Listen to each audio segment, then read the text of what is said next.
The Phoenix Pride Rainbows Festival is set for this weekend in downtown Phoenix. Organizers of Arizona's largest LGBTQ+ community street fair say that the event might have a little bit of a different feel this year due to the current political climate. Joining us now is Jeremy Helfgott of JM Helfgott Communications to talk more about that and the festival. Jeremy, good to see you again. Thanks for having me back, Ted. You betcha. Thanks for coming on. For those not sure about what's going on here, the Phoenix Pride Rainbows Festival. What are we talking about? This is the second largest annual LGBTQ+ community event in Arizona. Free event from 10 a.m. to 6 p.m. this Saturday and Sunday at the Heritage Square Historic District.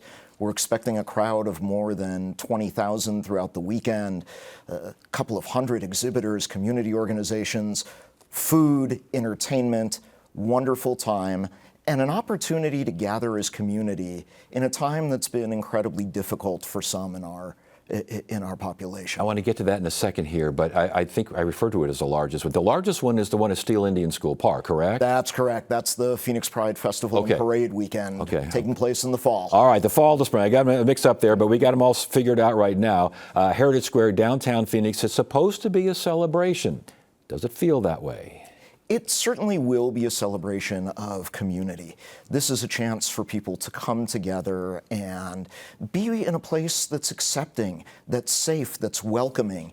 And folks in our community are really striving, hungering for that right now. Obviously, the LGBTQ+ community has been under the harshest attack we've seen, maybe in U.S. history, in the last 2 months. Attempts to erase history, attempts to erase the transgender population from really legal and noted existence.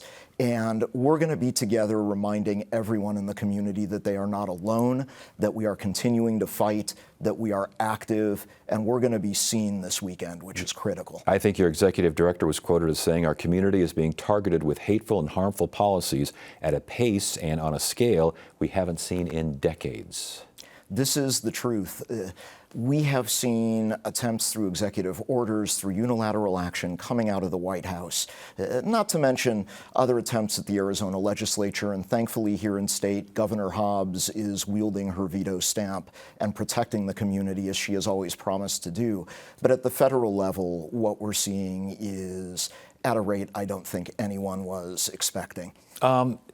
Celebrating diversity of the LGBTQ+ community is also mentioned as a goal and a design for this event. Celebrating the diversity that is LGBTQ+ or within that community. Yes and yes, Ted. The LGBTQ+ community is really the epitome of intersectionality because LGBTQ+ individuals exist in all walks of life, every nationality, all throughout geography, socioeconomic status, religion, ethnicity. So we're bringing together people who are under attack because of their personal identity as LGBTQ+ individuals, but in some cases also as members of undocumented immigrant communities or communities of color or religious communities that are being targeted and persecuted.